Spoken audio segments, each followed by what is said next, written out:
Hi friends, welcome to Selviyum Samayalum. நம்ம இன்னைக்கு பார்க்க போறது ரொம்ப சிம்பிளா ஈஸியா பேபி உருளைக்கிழங்க வச்சு ரைஸ் பண்ண போறோம். இது ஸ்கூல் போற குழந்தைகளுக்கு நம்ம லஞ்சுக்கு செஞ்சு கொடுத்து அனுப்பலாம். இது ரொம்ப டேஸ்டா இருக்கும். வாங்க அது எப்படின்னு இப்ப பார்க்கலாம்.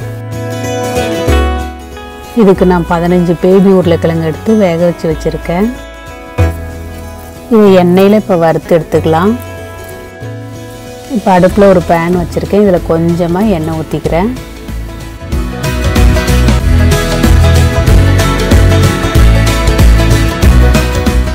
இப்போ வேக வச்சிருந்த உருளைக்கிழங்கை சேர்த்து லைட்டா வறுத்துக்கிறேன்.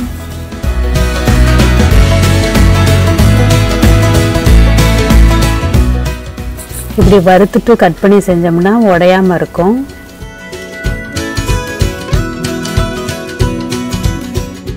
இப்போ எடுத்துறேன்.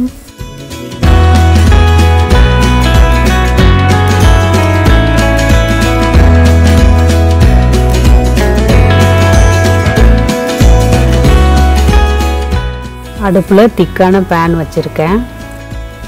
இதுல 3 டேபிள் ஸ்பூன் ஆயில் ஊத்திக்கிறேன். 2 பச்சை மிளகாய் கீறிட்டு சேர்த்துக்கிறேன். இது கூடவே 1/4 கப் பன்னீர் கட் பண்ணி வச்சிருக்கேன். அதையும் சேர்த்துக்கிறேன். இப்போ 1/2 கப் வெங்காயத்தாள் கட் பண்ணி வச்சிருக்கேன். அதையும் சேர்த்துக்கிறேன். உங்ககிட்ட வெங்காயத்தாள் இல்லைன்னா நீங்க கொத்தமல்லி கூட சேர்த்துக்கலாம்.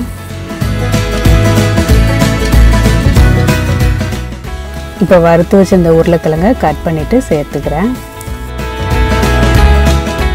இப்போ உருளைக்கிழங்கெல்லாம் உடையாம லைட்டா மிக்ஸ் பண்ணிக்கலாம்.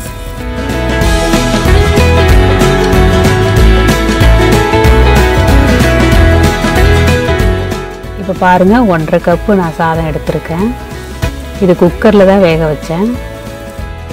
இப்போ சேர்த்துட்டு மிக்ஸ் பண்ணிக்கிறேன்.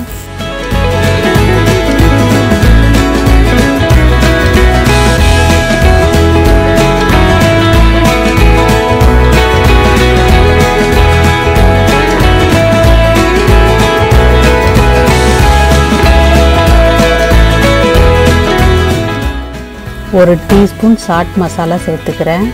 இது கூடவே 1/2 டீஸ்பூன் மிளகுத்தூள் சேர்த்துக்கிறேன். இது காரம் கரெக்டாக தான் இருக்கும். நீங்கள் உங்கள் தேவைக்கேற்ப சேர்த்துக்கோங்க. இப்போ 1/2 டீஸ்பூன் சால்ட்டு சேர்த்துட்டு நல்லா மிக்ஸ் பண்ணிக்கலாம்.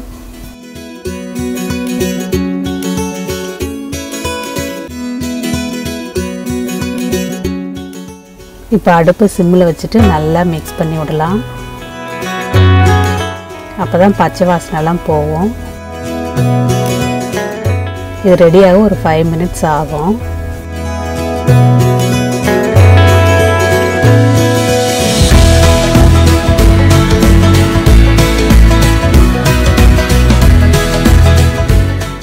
இப்போ பாருங்க நல்லா மிக்ஸ் ஆகி ரெடி ஆயிடுச்சு.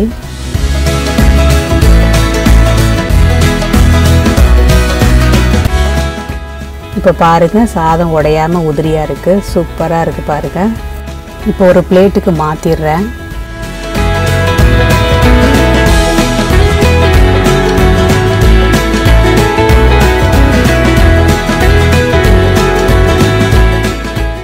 நம்ம செஞ்சிருக்க அளவு வந்து 2 பேர் சாப்பிடலாம். இந்த சாதத்தை சாப்பிடும்போது பன்னீர் உருளைக்கிழங்கோட டேஸ்ட் ரொம்ப சூப்பரா இருக்கு. நீங்களும் ட்ரை பண்ணி பாருங்க. இது சைட் டிஷ் இல்லாமல் அப்படியேவும் சாப்பிடலாம். வேணும்னா கெச்சப்பு சாஸ் வச்சு சாப்பிடலாம். இது ஸ்கூல் போகிற பிள்ளைங்களுக்கு நம்ம செஞ்சு கொடுக்கலாம். ரொம்ப நேரம் பசித்தாகும். இந்த வீடியோ உங்களுக்கு பிடிச்சதுன்னா லைக் பண்ணுங்கள், ஷேர் பண்ணுங்கள். அப்படியே நம்ம சேனலையும் சப்ஸ்கிரைப் பண்ணி வச்சுக்கோங்க. பக்கத்தில் இருக்கிற பெல் ஐக்கானையும் ப்ரெஸ் பண்ணிக்கோங்க. அப்போ தான் நாங்கள் போடக்கூடிய வீடியோ உங்களுக்கு நோட்டிஃபிகேஷனாக வரும். தேங்க்யூ.